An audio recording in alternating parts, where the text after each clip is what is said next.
Hello साथियों, मैं सुनील कुमार आपके यूट्यूब चैनल सृजन स्टडी बाय सुनील पर आप सभी का स्वागत करता हूं।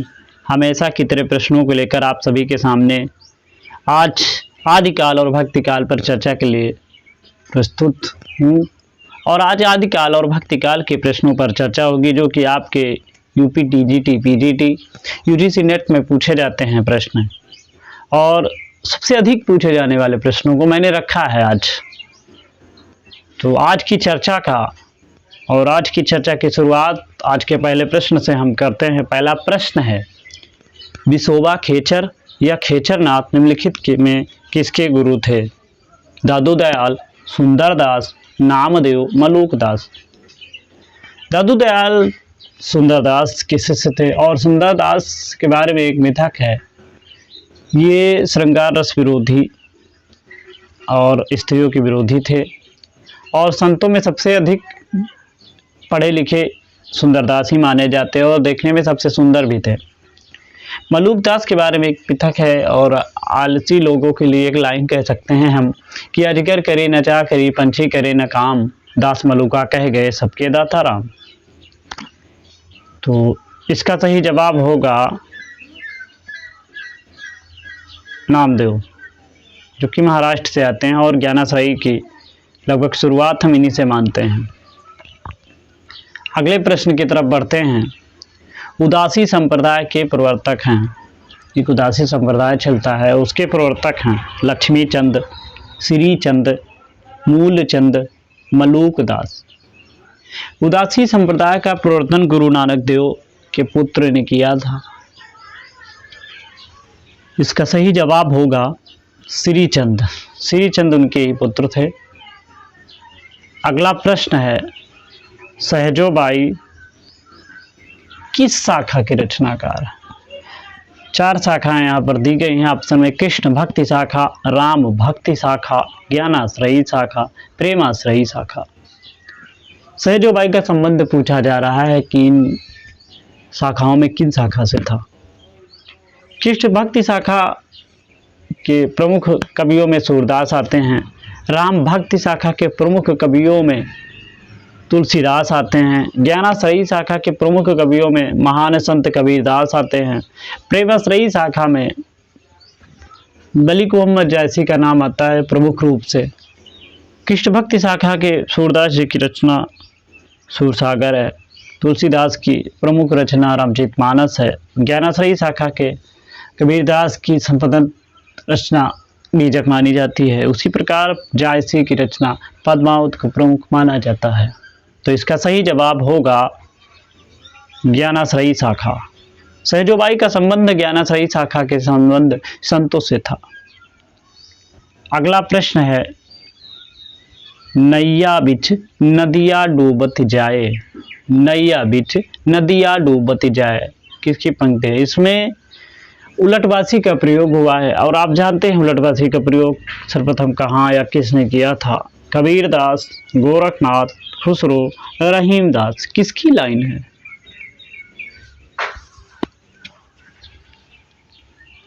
तो रहीमदास की बरवे नाई का भेद, खुसरो की पहेलियां मुखरियां। और इसका सही जवाब होगा कबीरदास। कबीरदास ने ही कहा था नैया बिच नदिया डूबत जाए। अगले प्रश्न की तरफ हम बढ़ते हैं। अगला प्रश्न है, अखरावट किसकी रचना है? अखरावट किसकी रचना है? अमीर, खुसरो, जायसी, सरहपा, मंझन। मंझन की मधुमालती, सरहपा का दोहा कोश, अमीर खुसरो की पहेलियाँ मुकरियाँ। अमीर खुसरो को कई वाद्य यंत्रों का जन्मदाता भी माना जाता है। इसका सही जवाब होगा मलिक मोहम्मद जायसी। मलिक मोहम्मद जायसी की रचनाएं पद्मावत, अखरावट, आखिरी कलाम, मसलनामा, कहरनामा, कन्हात आदि रचनाएं मानी जाती है। अगला प्रश्न है, अब लो नसानी अब नो नसई हूँ किस विद्वान की पंक्ति है? नानक देव, तुलसीदास, कबीरदास, मीराबाई। अबलो नसानी अब नो नसई हूँ कवितावली से संबंधित लाइन है, तो आप जानते हैं इसका सही जवाब होगा तुलसीदास। मीराबाई जो कि एक संप्रदाय बेमुखिया संप्रदाय से मुक्त धारा की कवि हैं, जो कि कृष्ण धारा में आ सकती हैं। कृष्ण पर लिखा है, कृष्ण को अपना आराध्य माना, कृष्ण को अपना पति माना। अगला प्रश्न है, पुष्टि मार्ग का आधार ग्रंथ कौन सा है? पुष्टि मार्ग का आधार ग्रंथ कौन सा है? पुष्टि मार्ग की स्थापना आप जानते हैं विठलनाथ ने की थी। 4 अपने शिष्यों को लेकर, 4 अपने पिता के शिष्यों को वल्लभाचार्य के लेकर इन्होंने अष्टछाप की स्थापना की थी 1565। तो पुष्टि मार्ग का आधार ग्रंथ कौन सा है? महाभारत, रामायण, श्रीमद् भागवत, भगवत गीता। इसका सही जवाब होगा श्रीमद् भागवत। अगला प्रश्न है, तुलसीदास किस रचना का संबंध, तुलसीदास की किस रचना का संबंध ज्योतिष से है? पहला ऑप्शन है रामाज्ञा प्रश्न, रामचरितमानस, हनुमान बाहुक, रामलला नाचू। सबसे चर्चित रचना तुलसीदास की रामचरितमानस रही है, जो कि 1574 में आती है। हनुमान बाहुक को तो इन्होंने एक पीड़ा में, अपनी बाहु की पीड़ा में लिखा था। और ज्योतिष ग्रंथ इनका आता है रामाज्ञा प्रश्न, जिसका सही जवाब होगा रामाज्ञा प्रश्न। अगले प्रश्नों की तरफ हम बढ़ते हैं। अगला प्रश्न है, इनमें से कौन वैष्णव भक्ति का आचार्य नहीं है? इनमें से कौन वैष्णव भक्ति का आचार्य नहीं है? वल्लभाचार्य जो कि कृष्ण से संबंधित हैं, मध्वाचार्य भी आते हैं, शंकराचार्य अद्वैतवाद के ये हैं, और रामानुजाचार्य जो कि भक्ति के प्रमुख अध्येता ही हैं, दक्षिण भारत से आते हैं। तो रामानुजाचार्य की परंपरा में इसके बाद इनके गुरु कांचीपुर यादव प्रकाश कहे जाते हैं, और इनके शिष्य आते हैं राघवाचार्य, और राघवाचार्य के शिष्य आते हैं रामानंद, और रामानंद के 12 शिष्यों में कबीर, रैदास, धन्ना सेना, पीपा आदि लोग आते हैं। इससे भक्ति का एक रुख दिखाई देता है, यही से भक्ति का, जो कि दक्षिण से आते हैं। तो इसका सही जवाब होगा शंकराचार्य, क्योंकि वैष्णव आचार्य नहीं है। भक्ति रस को रस रूप में प्रतिष्ठित करने वाले आचार्य हैं रामानंद, जीव गोस्वामी, रूप गोस्वामी, मधुसूदन। तो इसका सही जवाब होगा रूप गोस्वामी। अगला प्रश्न है, केशव कहीं न जाए का कही ये पंक्ति है? केशव कहीं न जाए का कही ये पंक्ति है? केशवदास, रहीमदास, तुलसीदास, नंददास। नंददास के बारे में एक बात है, रामचंद्र शुक्ल ने कहा था कि और कब गढ़िया नंददास जड़िया। तुलसीदास की 12 रचनाएं मानी जाती हैं। रहीमदास ये भी आते हैं। केशवदास की कबीर बिया, रसिक प्रिया, रामचंद्रिका। इन्हें कभी हृदय नहीं कहा जाता है, इनको काव्य का प्रेत कहा जाता है, गद्य काव्य का प्रेत कहा जाता है, जो कि इन्होंने कहा जाता है कि इन्होंने तुलसीदास के प्रतिद्वंद्विता में रामचंद्रिका की रचना एक रात में की थी, ऐसा कहा जाता है। तो इन्हें कठिन काव्य का प्रेत भी कहा जाता है केशवदास को। तो इसका सही जवाब होगा तुलसीदास। केशव कहीं न जाए का कही ये पंक्ति के रचनाकार तुलसीदास। अगला प्रश्न है, इनमें से कौन सी रचना अवधि की नहीं है? इनमें से कौन सी रचना अवधि में नहीं है? मधुमालती, कवितावली, नूर जवाहर, पद्मावत। पद्मावत, जायसी, मधुमालती, मंझन, नूर जवाहर, कसीम शाह। ये रचनाएं प्रेमाख्यानक परंपरा के भक्ति काल के सूफी संत लोगों की हैं, और सूफी संतों ने अवधि में ही रचनाएं लिखी थी।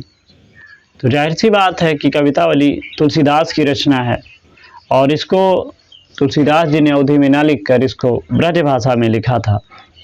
तो इसका सही जवाब होगा कवितावली। जो कि अवधि में ना होकर ब्रज में लिखी गई है।